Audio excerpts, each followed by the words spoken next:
Magandang araw mga kaibigan.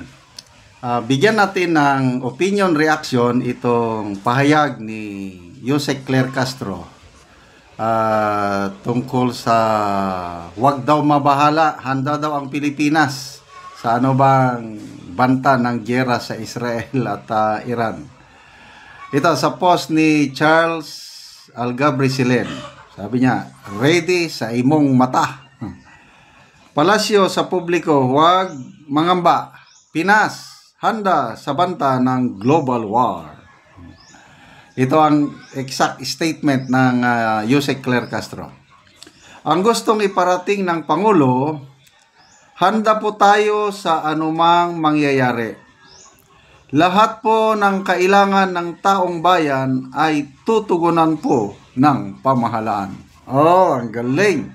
Lahat ng pangangailangan ay tutugunan ng pamahalaan. Okay, dito, people who reacted. 18,000 people who reacted, 16,000 ang tumatawa. Ang ibig sabihin, hindi sila naniniwala sa pahayag ni Claire Castro. 1,200 lang ang nag-like, 409 ang galit. Ganyan naman talaga si Auntie Claire. Magaling magsalita talaga. Bagay na bagay sa kanya yung kanya ano. Okay, comments. Kabalita na hindi binalita. Pag sure, oy, hindi nga kayo handa sa war pa ka. Oh.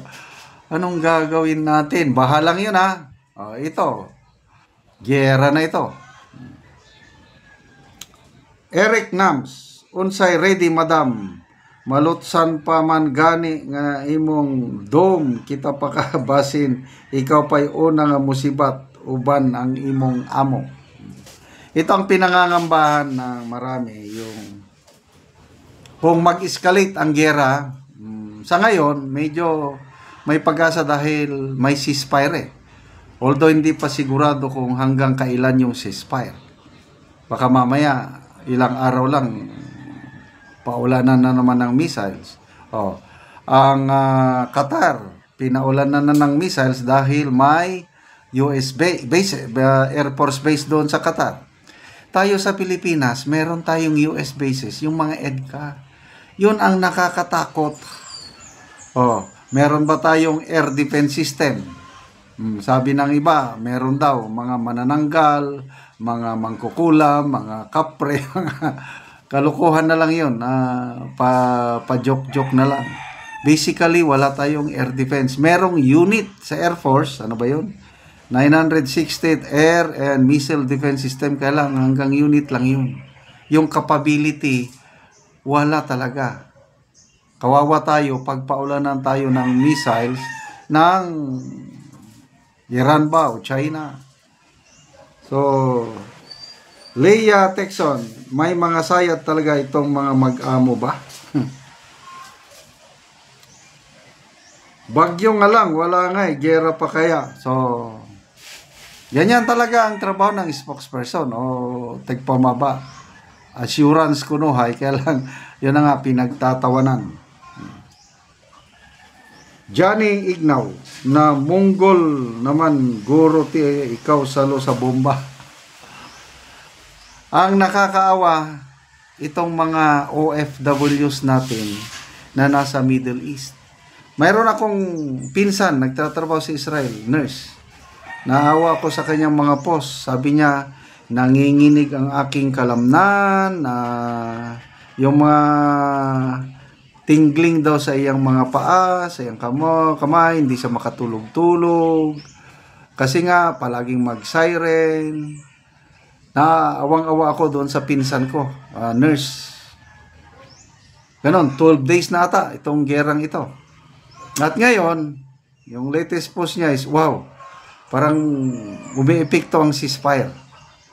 So, sana nga, tuloy-tuloy na yung ceasefire na yan, kaya lang wala pa rin kasiguruhan. Okay, ang paghanda natin ngayon, yung presyo ng langis, tumaas na. Ang presyo ng langis, fuel. Ako nung Sunday pa, nagpa-full tank na ako.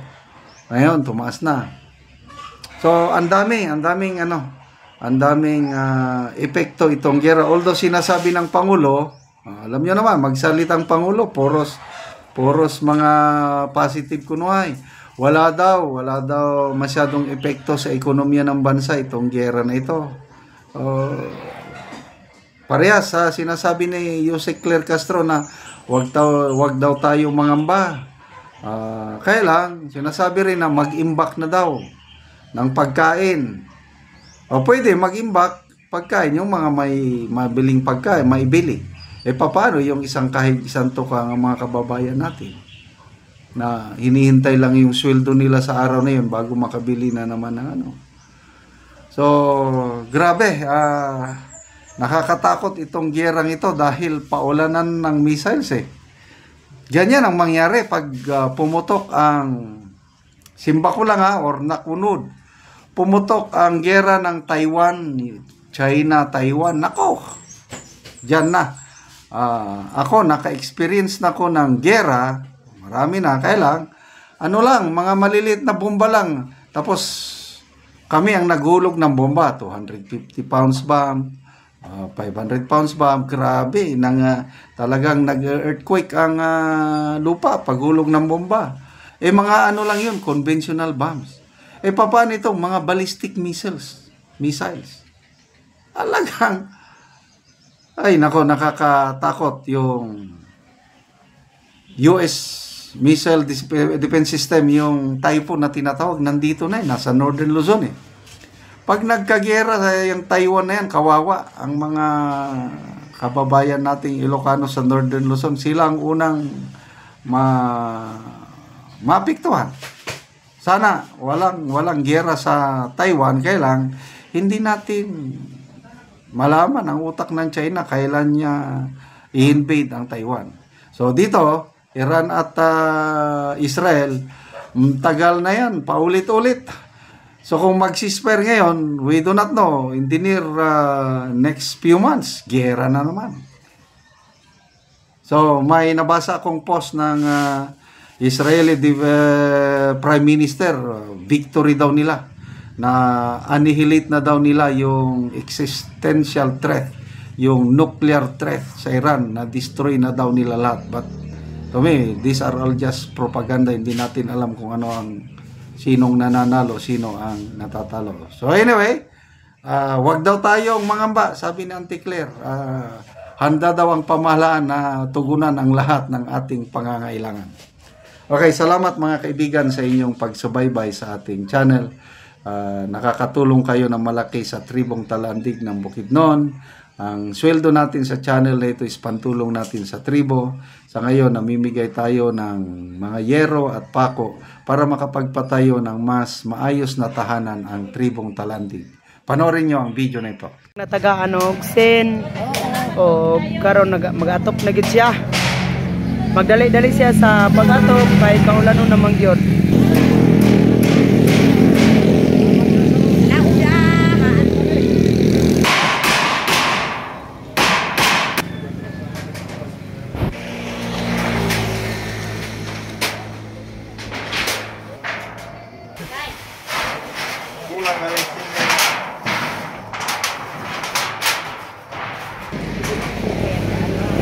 Karon nindot na gid kaayo ang balay sa natabangan namo og pero humana gid siya sa pag-atop. Unang-una, nagpasalamat ko sa Ginoo ug sa nagatag og sin karon nahuman gyud ang akong balay.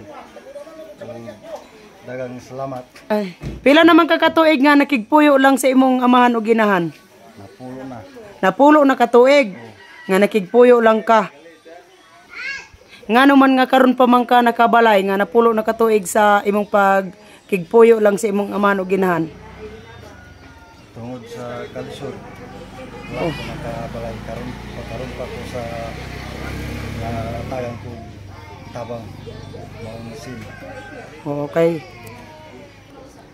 Kung wala ang tabang sa sin, di pa ko makabalay tungod sa kalisod. Oo. Sa karon pasalamat kay naman nagyud. Oo, so karon pa ka nakasukad sa sukad, ay pa kaig ka nakabalay. Oo. Nga naay tabang. Kay kung wala pang tabang dili pa kakabalay. O di pa gid mo makabalay. Oo. So salamat kayo ya. Salamat kayo. So nindot na gid kayo ang iyang balay.